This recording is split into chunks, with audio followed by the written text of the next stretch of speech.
Bonjour Guillaume Vimet. Bonjour. Vous êtes professeur associé en finance à HEC Paris. Vous êtes l'auteur de l'article intitulé « La responsabilité des actionnaires doit-elle être toujours limitée ?» récemment publié dans la revue Opinion et débat de l'Institut Louis Bachelier. Alors déjà, pour bien comprendre en quoi cette responsabilité limitée peut poser problème, est-ce que vous auriez des exemples pour bien comprendre ? Alors la responsabilité limitée, pour bien comprendre, c'est l'idée que quand un investisseur investit 100 dans une entreprise, il ne peut pas perdre plus que 100. Or, il y a plein de cas où ceci est problématique. Prenons un cas très simple, celui des marées noires dans le commerce maritime. Eh bien, la marée noire cause des dommages potentiellement considérables et les actionnaires de cette entreprise-là, typiquement, ne peuvent pas faire face aux dommages et donc perdent les 100 qu'ils ont investis, jamais davantage. Et donc, concrètement, ça implique une privatisation des bénéfices. Tant qu'on gagne, c'est pour les actionnaires, et une socialisation des coûts portée dans ce cas-là par la collectivité. Mais il y a beaucoup d'autres exemples dans l'industrie chimique, dans des industries polluantes, etc.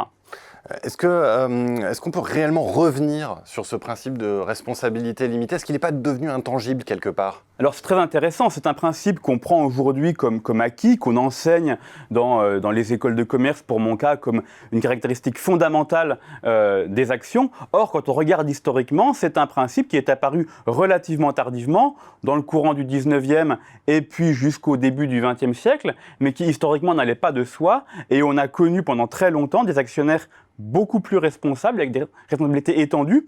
Et j'ajoute que des juristes aujourd'hui, notamment aux États-Unis, soulèvent la question de la responsabilité étendue, voire illimitée, en matière, par exemple, de dommages environnementaux. Donc ce n'est pas complètement une idée saugrenue.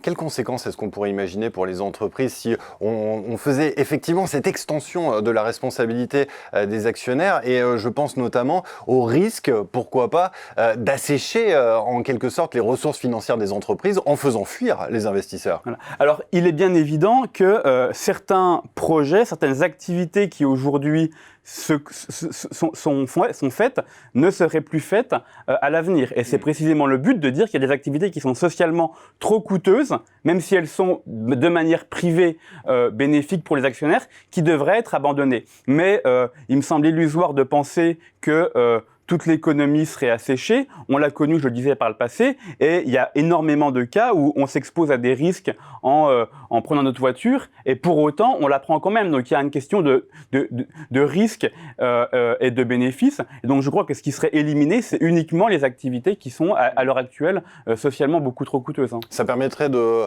repenser aussi d'autres formes de gouvernance, tout ce qui est coopérative, etc., SCOP. Alors tout à fait, effectivement, historiquement, on a une variété beaucoup plus grande de formes d'entreprises, et tout ça a été, pour ainsi dire, balayé par la société anonyme et la SARL dans le cas français, donc la société à responsabilité limitée, mais on peut penser qu'il y a d'autres formes d'entreprises, notamment coopératives, mutualistes, etc., qui pourraient reprendre un peu le dessus, ou en tout cas avoir une part plus importante dans l'économie. D'où l'intérêt de porter cette question dans le débat. La responsabilité des actionnaires doit-elle être toujours limitée ? Merci beaucoup Guillaume Vimet pour cet éclairage. Merci à vous.